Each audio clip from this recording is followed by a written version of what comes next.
Well, first they find out that they need to have a checkup. And once they encountered the department where it would take place, they met the only researcher there that matters.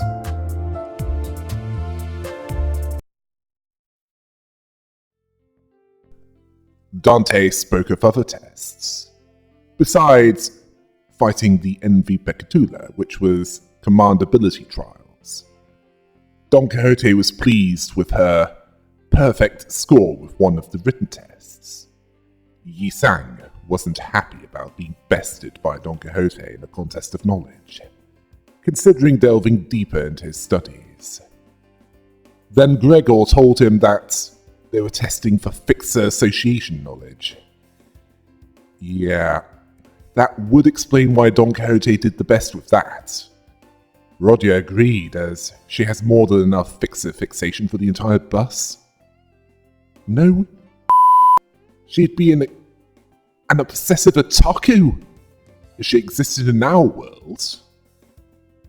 Dante spoke of them being tested for general knowledge, trivia quizzes, such as Marton asking, "What's the first thing that you focus on when meeting a new person?" Heathcliff nervously told him that he looks in their eyes, how strong they look. Not seeing this as easy. So he checks out if they're potential threats, or wants to pick a fight. Alyssa asked what the leadership style is, and Mesault answered with strong, decisive, and goal-orientated.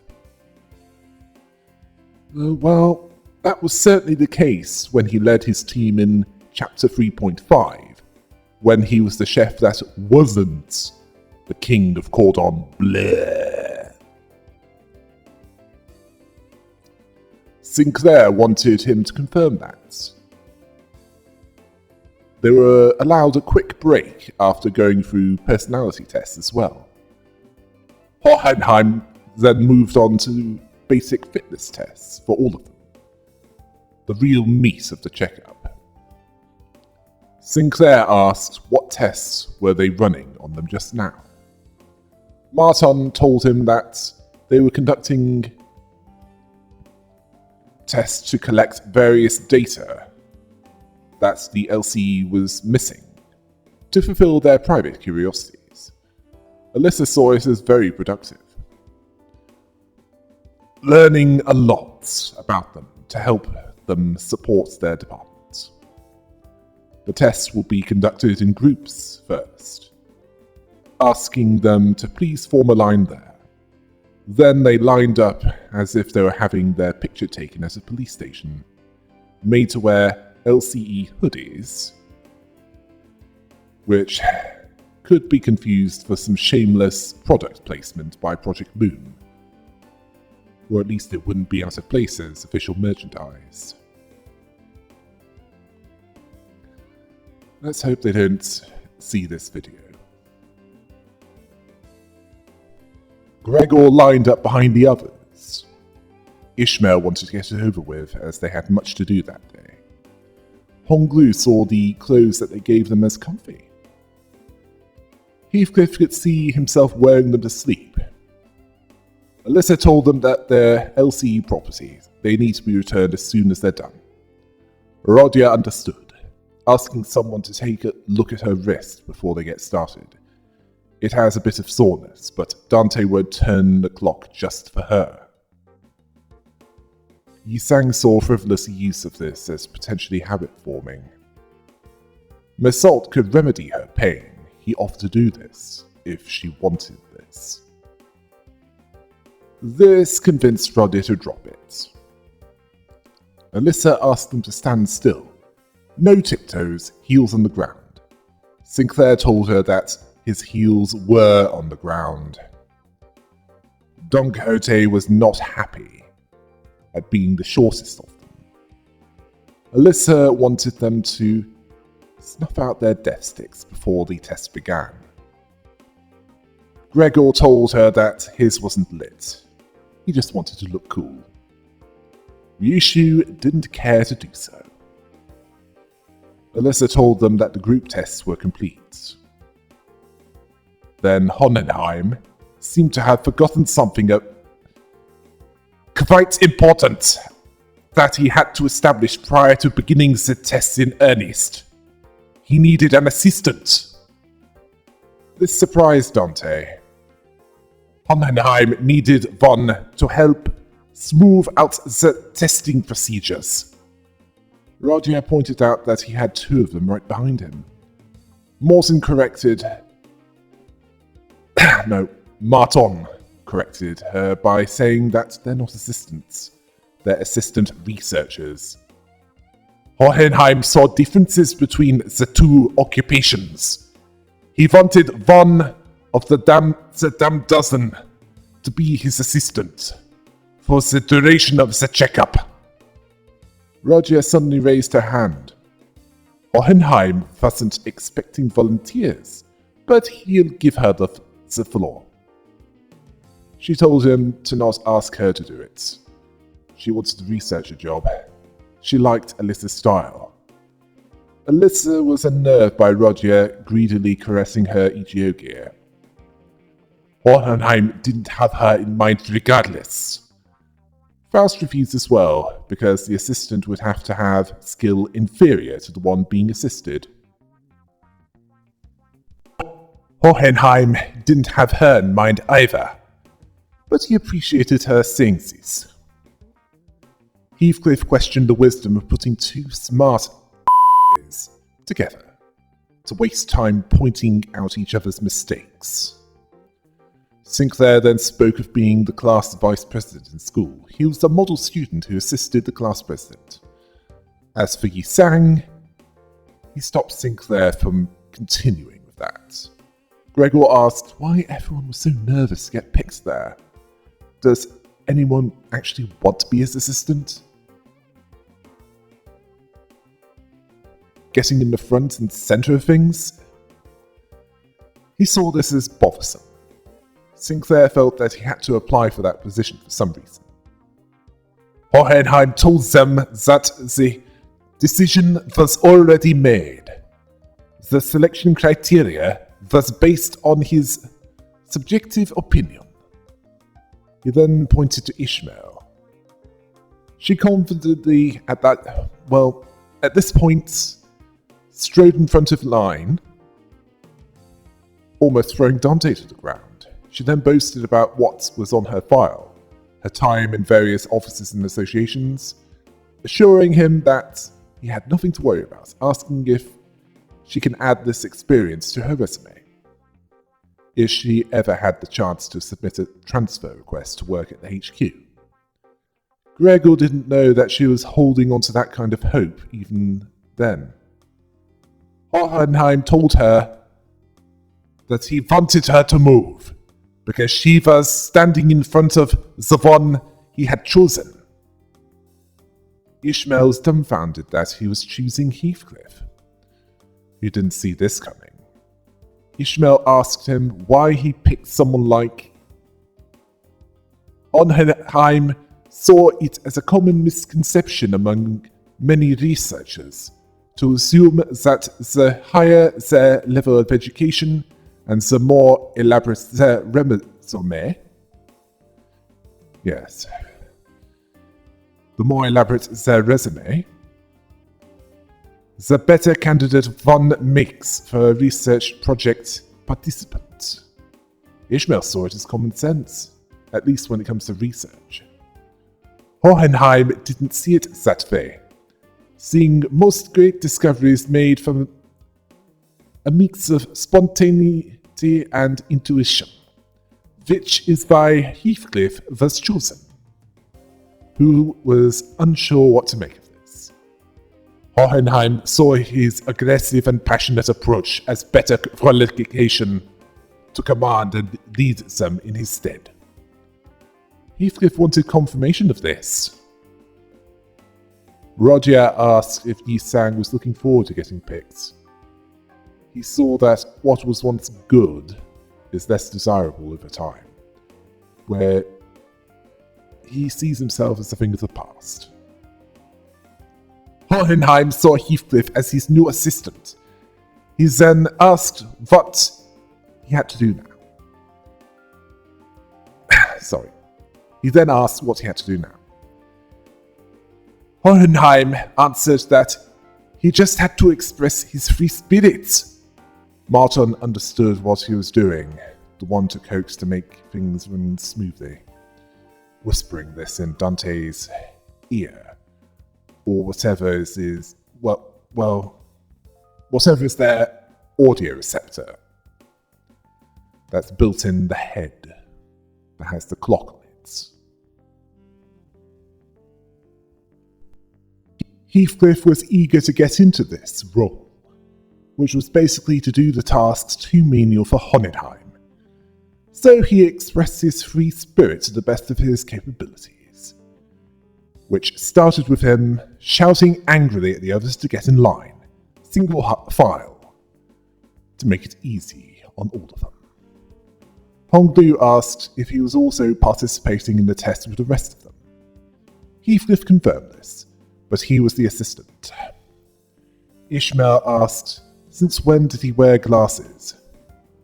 Hohenheim described them as standard equipment for all researchers. Basically, by slightly pushing up the glasses, it makes Severa more intelligent looking. Martin added that this was even when asked what to have for lunch. Heathcliff told Ryushu to snuff out that death stick. Ryushu thought that it was a while since she heard a pig squeal. He shouted at her to do what he says for once. Dante saw him as pretty effective. Hohenheim saw that the tests were ready to be conducted. Alyssa saw that the main purpose of this test was to see, on the physical level, their current abilities, specifically how they scale compared to what they were before they were hired. Dante understood that they're trying to see how far they've come since they've joined. Understanding this to be the case. But this caused a discussion to happen. Uruti saw progressing as a person, and in all aspects it's ingrained into her very being. It's made her more precise and scathing of her critiques of others' mistakes. Dante questioned if this was actual progress. Yisang contemplated this and said that he had learned to let certain thoughts rest in favor of others. He was previously chained to the past, a past full of regrets and loss, all tied to the League of Nine. He now accepts things as they are now. Dante listened to this, and Yisang sometimes allowed his mind to work even when reason failed him.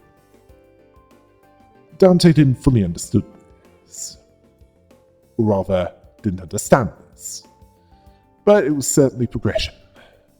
Sinclair didn't see himself as much of a picky eater.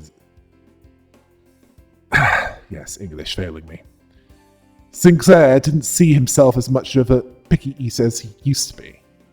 His grip strength was much stronger. Roger was hesitant to say anything about this.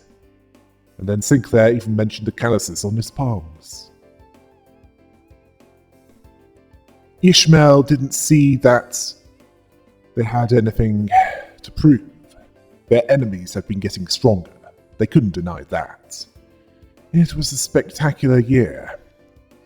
Yeah, that's considering that 5 of you have had your unfinished business dealt with. Yisang saw it as significant yet brutal. Dante couldn't argue against that. Sinclair felt the bonds between them have been getting stronger. They have grown closer like glue. Gregor will like that. Hohenheim wanted to clear up the misunderstanding, as they got the wrong idea. All of their abilities diminished the moment they were hired by Limbus company. Equally weakened. Heathcliff wanted to know what he meant. Hohenheim told them that all of their abilities were brought down to the level of Sinclair. He wanted to know why he was the point of reference, although the glue analogy was quite accurate, just not for the reason they thought. This Heathcliff off. Sinclair wanted to take it back. Not! So he's not much stronger than him. Roddy was impressed by his self-preservation shattering. Heathcliff said, "That's it, you bloody..." Before he could attack, Ishmael wanted to know why this happened. Were they depowered because of the golden bar? The chains that appeared when they entered into a contract with Dante? Yes, well, Hohenheim confirms this. One of its powers is connection. They are equally mediocre. This made Sinclair tempted to insert his halberd right up his... He compared it to creep of deterrence used by Lobotomy Corporation. It made sense to Otis why she grew so pathetically weak the moment she joined Limbus Company. Don Quixote asked if she was implying that she'd always known. She did. Had she been in her prime, or rather at her strongest, she'd have wiped the floor with them. Those miserable doormats in seconds. Ishmael took her too literally. Either that or she was taking the... Gregor saw that they're prone to saying what they think, once the burden of proof was gone. It also explained to him why his biomimetic arm was quiet since he was hired. It didn't have anything to do with him. Dante didn't know what to say. Heathcliff then told them to shut up about this. What matters was that they've been brought down to the level of Sinclair, who complained about the calluses on his palms. Yi Sang saw that it's not all bad. The golden bar protected them from the effects of the pallid whale of the Great Lake. Roddy didn't think about that. Faust confirmed this. Had the pallid whale been at full strength, they'd have been trapped inside it, struggling to survive. Also, the diminishing effect wasn't applied in equal measure across all of them. Roddy understood this, as she wouldn't be able to knock Heathcliff out in one punch if she was only as strong as Sinclair. Heathcliff didn't want to comment on this. Faust added that certain quirks couldn't be suppressed by the golden bar. Their idiosyncrasies.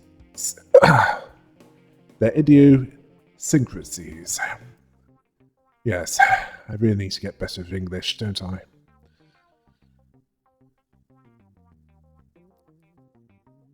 Their idiosyncrasies. Honglu understood this to mean like Ryushi's blade work with Mr. Bumble, the narcissistic factory owner in District 20. She didn't deny this, but wouldn't waste her breath boasting. Dante didn't see her as doing that anyway. Hohenheim continued by saying that if their strengths had indeed progressed since they started, then the average must have risen as well. One of the purposes of the test is to measure the difference. Ishmael asked what exactly goes into these tests. She knows a district that uses a machine that can analyze most aspects of a subject with a quick scan. He answered that there are dozens, if not hundreds of ways to determine this without the assistance of machinery. He had a perfectly appropriate methodology for that group. Dante wanted to know what that was. He told them that they spend time out of their busy schedules to tailor each test for each of the damned dozen.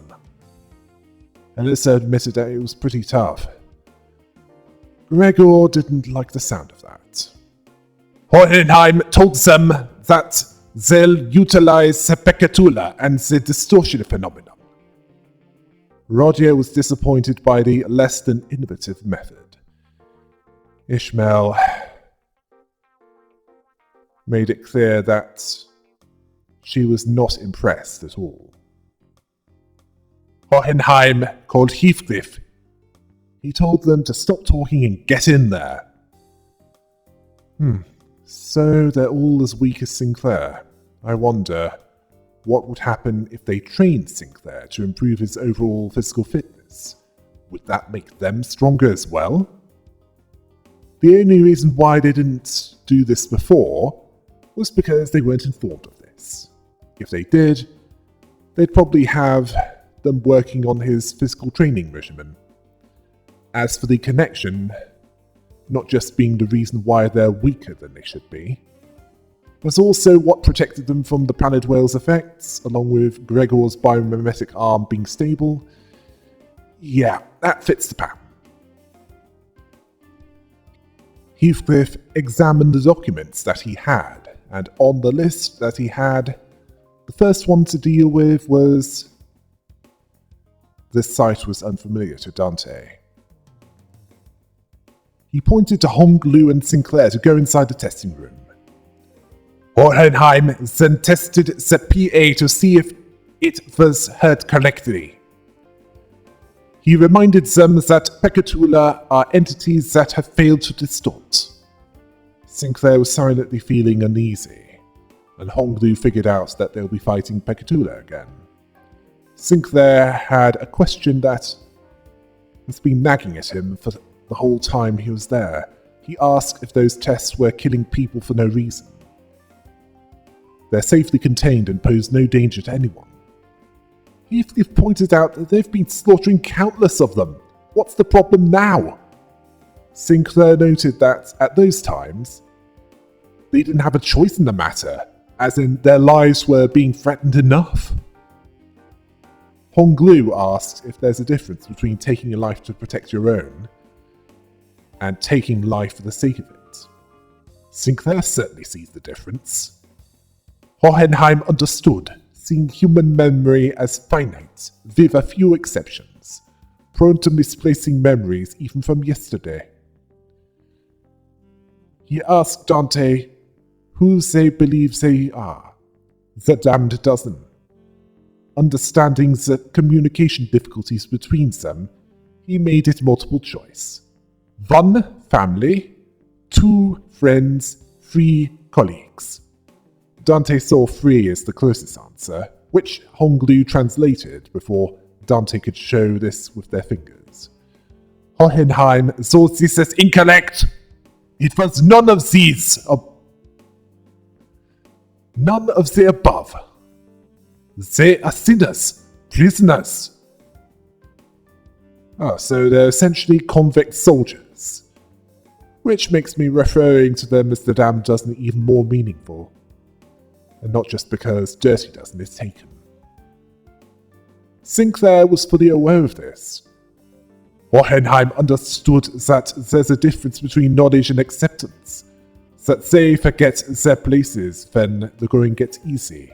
Then life becomes comfortable enough for them to consider the luxury of timely meals to be a certainty. These reminders are quite useful. They're bound to Limbus Company, still fettered by chains and shackles. They have no access to such a thing as a right to refuse. He then asked if it would be easier for them to accept that fact if they were to suggest that they consider this an extension of their responsibilities. Dante didn't see it that way. They had a different idea regarding acceptable standards. Faust decided not to translate, but for Hohenheim it was unnecessary. He understood, asking Dante if they agreed to the contract. They must have made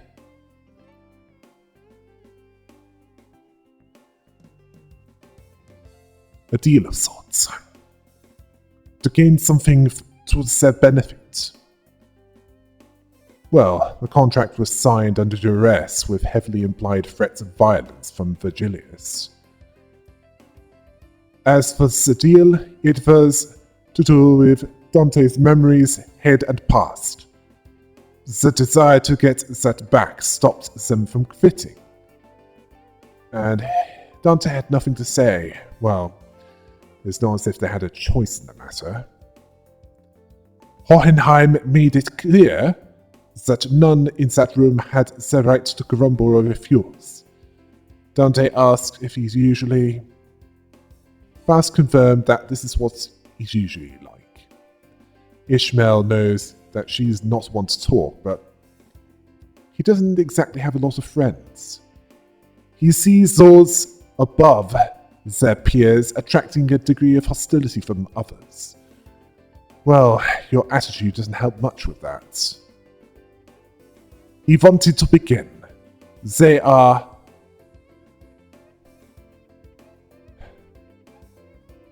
due for the test, and are severely behind schedule.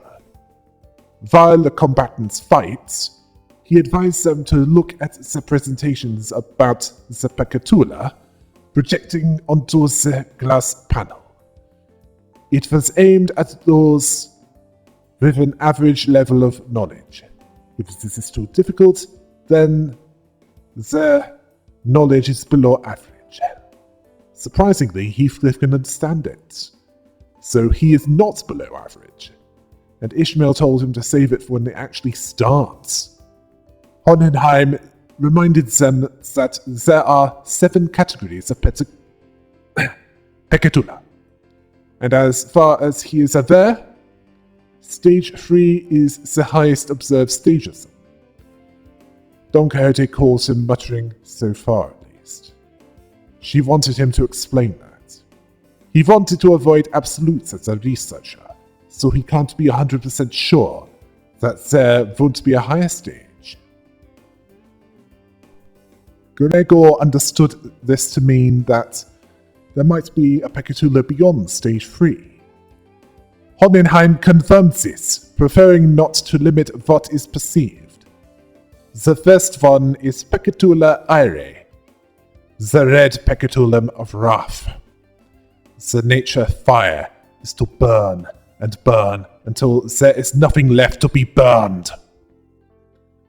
Honglu could see that they're quite literally burning with rage, recalling that Sinclair was experiencing something like that before.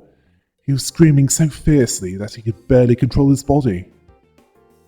Likely outside his burning home after killing N-Corp psychos. Sinclair didn't dispute this and observed that Honglu has never been seen angry or upset. Honglu saw the realization of meaning this extinguishes the reason for the spark to start a fire. Sinclair understood this, no matter how much Heathcliff or Odysseus bullied him. He saw expressing anger as meaningless, although he did enjoy accidentally stepping on Heathcliff's toes, but Dante didn't understand what this was meant to determine. Honglu saw it as exactly how it is. Then they fought the Wrath Pecatula, Stage 1 and Stage 2, and then finally Stage 3. The last time they fought those was in numbers in the basement of Wuthering Heights, which caused Virgilius to intervene, even when he shouldn't. Thankfully, only one was fought this time, and they took care of all in their way. Heathcliff then told Gregor, Faust, and Mesalt to get in the testing room. Gregor told him to use his indoor voice, as they can hear him just fine without him shouting at the top of his lungs. Hohenheim told them about Pecatulum Pigretere, sloth. Stones are sturdy, but that is all there is. They are directionless and unmoving. Surrendered to inertia, trapped in their current state until someone else comes to roll them away. Faust had nothing to say. Mersault saw it as an efficient way to live within the bounds of rigidly established routines. Gregor felt self-conscious, lumped with the other two. Like he's lazy, incompetent. Faust told him not to compare himself to her, as using her as a point of reference to competency would make most of the city be seen as incompetent. Mersault couldn't argue against that. Gregor admitted that he's not the most diligent, but he's taking back the comment about being incompetent. He then decided to get on with the test.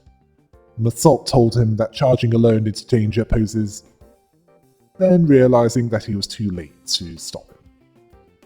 Faust saw this as going to be harder than expected. They provided assistance, and they encountered Stage 1 and Stage 2 Sloth Pecatula, and then encountered a Stage 3, which had never been fought before.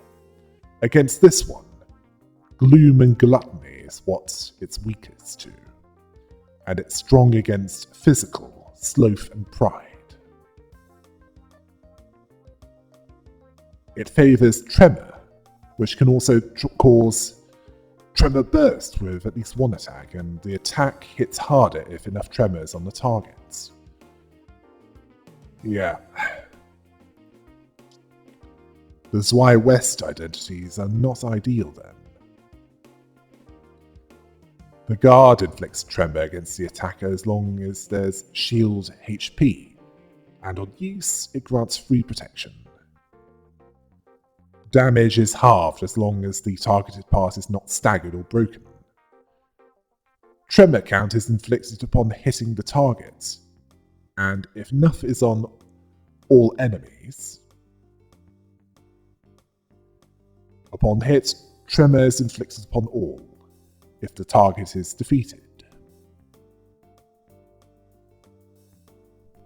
Hohenheim then spoke of the next one being gluttony. Roots of plants dig through the dirt in search of nutrients. That Pecatula is not satisfied with saturation alone. The roots continue to grow, seeking increasingly greater supply of nutrients. Heathcliff was looking through the documents, asking if they're going to do this with each of the Pecatula. Why not do more than one, like how they paired up the others? Otis mocked his lack of patience, seeing only simpletons make that suggestion. It's standard protocol, in case he wasn't aware. She's also unhappy about that process, but it's something that they should stop complaining about and do as they're told for proper test results. Hohenheim saw this proposal as valid, which was surprising to Otis. He saw it as unnecessary to fight each type of Pecatula one by one, especially with the busy schedule. This suggestion was accepted. Heathcliff was surprised by this. Dante asked if he wasn't the one who suggested it. Otis asked if they didn't have to fight them one by one. Why didn't they do this from the start? Alyssa answered that by fighting them one by one yields a more accurate result. Testing multiple entities at once has a 0.06% margin of error. Yes, 0.06%. Otis understood, but she saw the benefits of a smaller error margin, outweighing the convenience of lumping them all together. Wanting to proceed as planned, Heathcliff told her to let it go. Roger agreed. Otis didn't think much of this carelessness, but then Dante saw the error margin to be an acceptable risk, which caused Otis to suck up to Dante, saying that it's sometimes necessary to prioritize efficiency over perfection. Heathcliff, he could see what she meant by that, as did Roger. Hohenheim then also explained Pecatula Morostatis. Gloom, asking if they've ever immersed themselves in deep waters. It's easy to sink to these depths. The deeper one sinks, the harder it is to rise again. The pressure suffocates you from all directions. No matter how you move, you find futility. Otis finds one benefit from working for them is the constant motion gives no time to be dragged down by emotions, especially with her level of confidence that they might keep their end of the contract. Rodia sensed a disagreement brewing ever since she joined. She still felt that she was floundering in some ditch, though she was there by choice. Urtis asked if she really was there by choice. She might yet know how to rise to the surface. Roger took this personally. She didn't appreciate hearing this from someone who didn't know what she was talking about.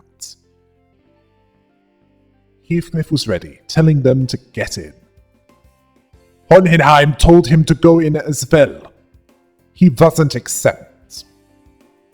Now this was ideal for Heathcliff. He was getting bored with that mental exercise. He, Urtis and Rodia went in to take down the Gluttony and Gloom Pecatula. They fought stage 1 and stage 2 as the others did. Then they encountered something new. A stage 3 Gloom Pecatula. They have a weakness to envy and to a lesser extent gluttony, but they are strong against physical damage, wrath and gloom. It delivers much sinking damage and has unbreakable coin attacks. Its power increases with the amount of sinking on a target. It also enhances its evasion, and it also takes 80% less sinking damage unless the targeted part is staggered or broken. So, against this, identities that deal sinking, such as Wild Hunt Heathcliff and any dicey association identities, are best avoided. Not helped by its inflicting 5 sinking on all except the one with the most SP, and all enemies losing 10 SP, gaining some sinking if a target is defeated. Heathcliff saw that fight is not too bad, then telling Ishmael and Ryushu to go in next. While Ishmael had no problems with this, Ryushu said, ST. Ishmael wanted to know what that meant. Sinclair told her that she wanted to switch teams. Ishmael wanted to know what the problem was this time. Ryushu said that her dulled harpoon doesn't interest her. It's dulled so much that she doubted that it could impale Hohenheim, that sickly nerd. Dante doubted it was that dull. Ryushu would rather watch that blood fiend fight again. This was likely speaking of the fight against her and first kindred Don Quixote. She admitted that there was a problem with that. Heathcliff asked Hohenheim if it was alright to switch teams. Hohenheim said no. Heathcliff told her, "You heard the man, let's go." Ryushu didn't like this. Ishmael admitted that her harpoon was not as sharp as it used to be. She admitted that she's lost a bit of her edge since then, but they're in it together, and she won't hold anyone back. She'll be ready, when she needs to be. Ryushu wasn't so confident, willing to swap her out as soon as she starts making a fool of herself. Heathcliff, annoyingly shouted at Ryushu. It was made clear, no switching teams. Hohenheim then went over Pecatulum Superbae. Pride. Wheelers are a symbol of technology and the vector of humanity's ultimate pursuit. Its boundless pride rolls on and on in search of a perfect circle, unconquered even by nature. Faust added that it remains uncaring for the flesh it rends, nor the grass the grass it tramples in its path. Ishmael argued that it might be confidence, rather than pride. Nothing is done by sitting idly in place. Hohenheim saw this as another way of saying overconfidence. What claims trailblazers, or those that have never tasted failure? Ishmael saw this as a description of Hohenheim. He felt slightly insulted by this. Next is luxury, lust. Dante saw him quickly moving on from that. He then described lust as not exactly what it says. It's an obsession to spread a fragment of what forms the self, a desire to propagate, to breed, although it's not limited to the carnal understanding. Yisang understood this to mean knowledge as well, to invite others into gaining that understanding. Hohenheim appreciated discussions from one that can speak plainly with, or rather, he can speak plainly with. It's never dead air. Heathcliff was annoyed by this, and Ishmael wanted him to admit it. It flew right over his head. Ryushi saw it as unnecessary to ask. His patience was almost out and told them to shut up and get in there. They then fought the Pride and Lust Pekatula, only stage 1 and 2s this time. The stage 3s have yet to appear. Don Quixote understood that it was her and Yisang's turn.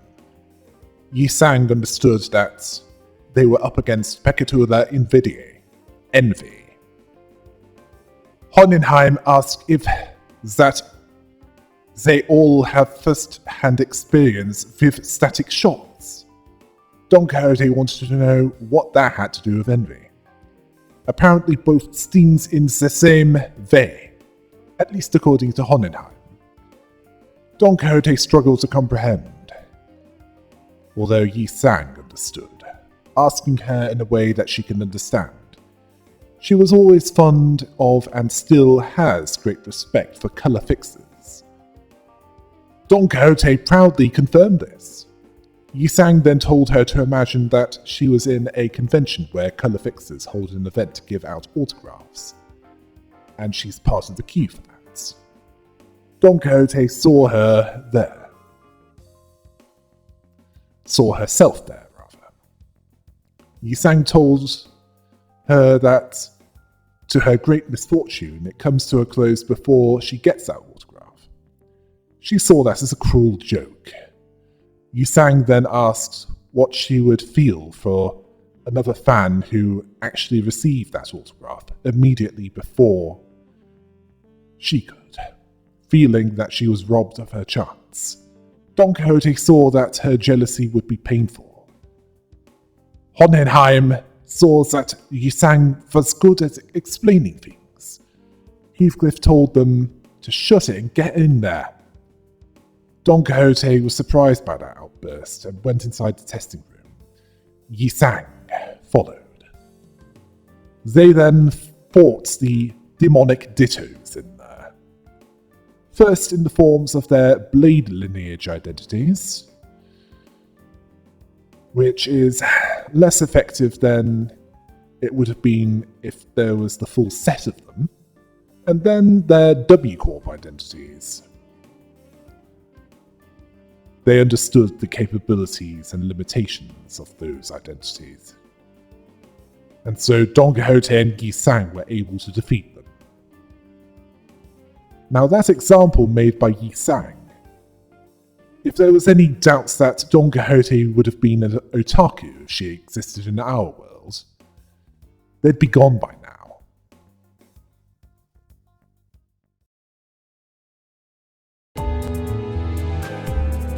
Well, it's a crude yet effective testing method, isn't it? Until next time. Hail the rabbit!